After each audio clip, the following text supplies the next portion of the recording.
find it offensive that my husband sees himself as straight when he's married to someone who is non-binary. Guess who had another gender adventure? I did! You guys! My mom stood up for me as my preferred name! This is obviously laughable, but it leads to a very serious question, which is why do so many of these queer activists act like children? It's gross, to be honest. What is mentally going on here? Obviously, there is a lot to unpack, so welcome to another psychological deep dive. If you are new here, make sure to click the subscribe button down below because we post videos diving deep into topics like this every single Sunday, and we are pretty much one of the only non-leftist lesbian channels out there. First of all, yes, some of these people are actually children. We will not be talking about those in this video. Second of all, we all did dumb shit as kids. Third of all, we are honestly lucky enough that the shit that we did that was stupid as kids did not get posted online, because it probably would come back to haunt us at some point, or it probably definitely already has. And also, yes, I am more than well aware that a lot of these kids, teens that we're talking about are simply theater kids, right? I'm Eloise. I am 6. I'm a city child.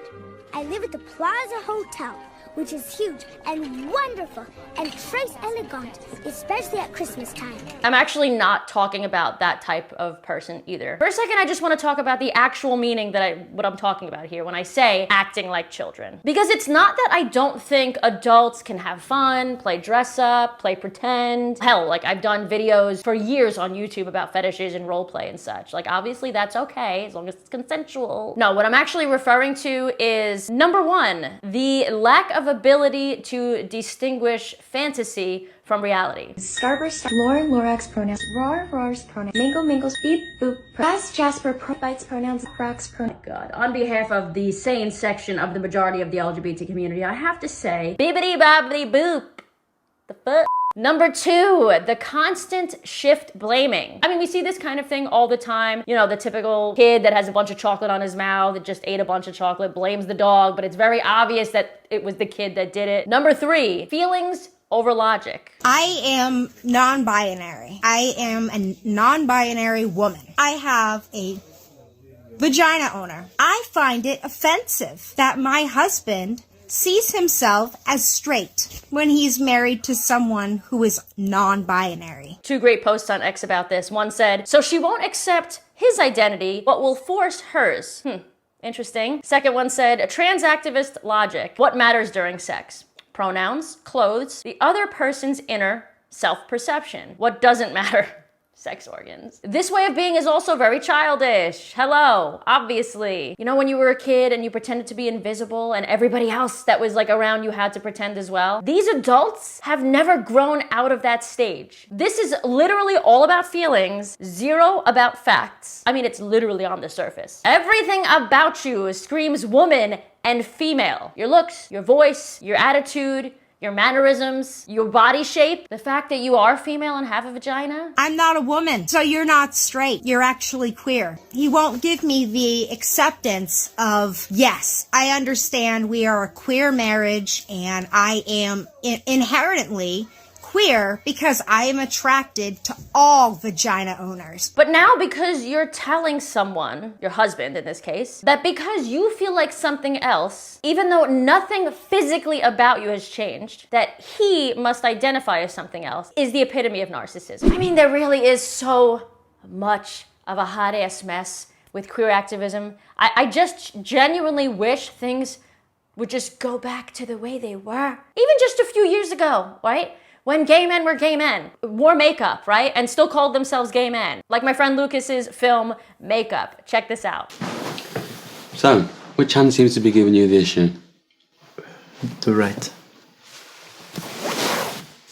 Have you been exerting yourself recently? Sorry? Sports, you know. Bats, balls, hoops, that sort of thing. Well, not usually, but this morning I did actually play a bit of squish. Squash. Squish, yes. Squash. With the bat and the balls, the bat and the balls. It's just one ball. I have the bat and the ball. Cool. If you want to go and check this out, it's an amazing film. I will have it linked in the description below. It is currently available on all streaming platforms. It's all about you. All typical behavior of kids. How in the absolute hell are you going to gaslight someone to that extent to tell them that they are not allowed to see what is directly in front of them? Bro could literally be sucking a titty and she'd be like, you gay though, or at least you bi. Ho. Number 4, stereotyping everything. Ever notice that when little boys make fun of little girls, they do the most stereotypical girly things, like they'll cry, they'll act our femi. Where have I seen this recently? Love ya. I'm just saying that this is the typical way that kids tend to go when making fun of somebody. I mean, these woke activists even argue like children, probably because they also just have no idea how to argue. We're gonna get into it. What do they tend to do? I mean, we know this already, right? They tend to go straight for personal physical characteristics of the person they're arguing with. I posted a photo of me with my merch. You can check it out here. I'll have that in the link in the description below. And somebody posted, oof, looking like a rapidly aging alcoholic unmarried aunt. Can smell the menthol light cigarettes through the screen. Okay, literally the irony of this statement is that none of that is true, besides the fact that I'm unmarried. I've never been a drug addict. I have never been drunk. I don't drink alcohol. I have never smoked a cigarette in my life. And I'm more relevant than ever. Bitch. And then, of course, I promptly responded and posted his picture and said, looking like I wanna be Kurt Cobain on crack. Another way these people argue like children is they criticize the tone of the person making the argument rather than actually addressing said argument. If you guys look back in the Jubilee debate, people that I was debating against and people in the comments usually say, Arielle was so mean, she was so loud and obnoxious, and she kept, you know, interrupting people, blah, blah, blah. None of these comments actually had anything to do with the actual arguments and facts that I brought into play. 0. Number 5, over-exaggerating yet under-exaggerating everything. Remember, white silence is violence, misgendering is violence, microaggressions are violence, but actual violence is justified because these people are oppressed. Number 6, speaking of physical violence, resorting to physical violence is also a very childlike thing. So many of these woke queer activists resort to violence, whether that's violent threats or actual physical violence. We've seen tons of both. This one video went viral on X recently. Not to be like overly dramatic or anything, can we just start stabbing transphobes at this point? Like, we have such a big problem of transphobic people being idiots and not getting their kicked in. Can we just start kicking their in? It would be so much easier for everyone. The entire world would be so much better if we could just stab a transphobe. Say something transphobic, you get stabbed. The world would be beautiful. Don't agree with the way people think?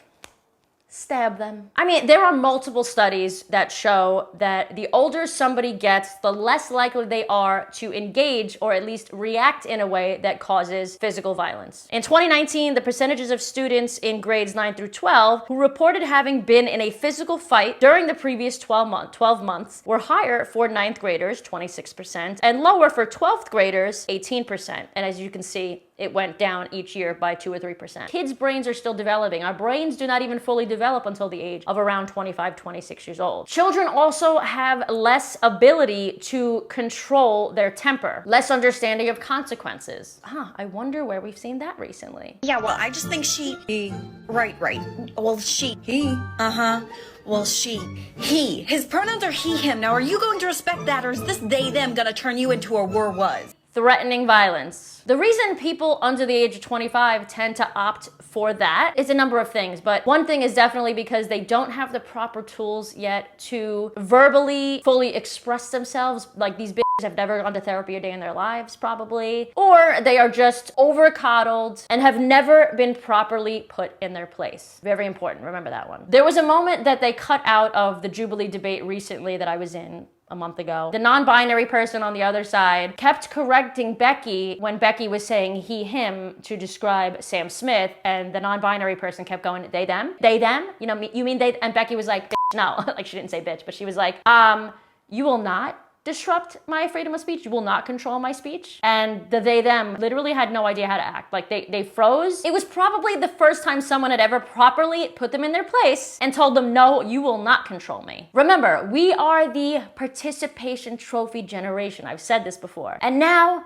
we are seeing the full effects of it. We are the generation of anti-bullying, which can be a good thing, but it had very quickly succumbed to, we have to affirm everybody, nobody can do anything wrong, and no one will ever be questioned or put in their place. I also partially think cell phones and social media are to blame here, and hear me out. That's not to say that social media is bad, obviously. I make a living off of it. Many people do. We reach millions of people all over the world. Anything, almost anything, can be used both for good and bad. I want you to listen to this clip, though, that this researcher made recently, I think it was a few years ago, about the unaliving rate in teens over the last 10 years. If you plot out the trend lines for depression and anxiety, they're relatively flat until around 2010. All over the English-speaking world, they start shooting up around 2012 plus or minus a year. A change in girls' mental health all around the Anglosphere and the Nordic countries. In those countries where there was a lot of independence and young people were not deeply rooted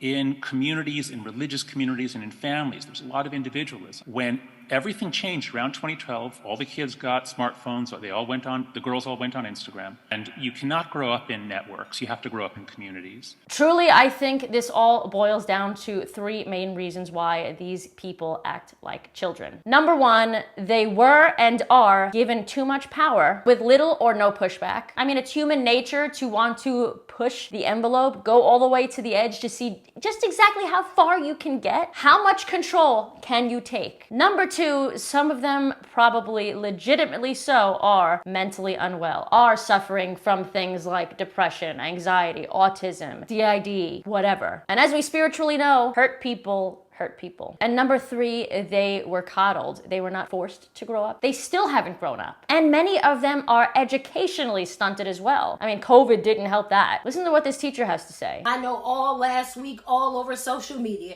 you saw nothing but teachers talking about how elementary and middle school kids are reading 4 years below grade level. Well, as a high school teacher, I'm here to inform you that high school kids are doing way worse. They are reading 6 years below grade level. The only difference is a whole heap of these kids are going to graduate at the end of this school year, and we are expecting them to go to college and obtain jobs when they cannot even comprehend basic skills. This is just another way that people are being dumbed down. It really is a shame. I'm going to end this video with a post my friend Ty said. He said, "Leftism is a self-fulfilling cycle. It routinely attracts the most mentally vulnerable and then makes their mental state drastically worse to maintain their ideological control." Oof.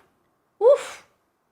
Girl, if that ain't the truth. No, it is. If you enjoyed this video, give it a big thumbs up and make sure you subscribe to this channel because I post new content every Sunday. We do not shy away from the more difficult topics. And other than that, make sure you go and check out my friend Lucas's film called Makeup. I will have that linked in the description below, and I will see you guys back here in a few days with a brand new video. Until then, keep calling out the bullshit.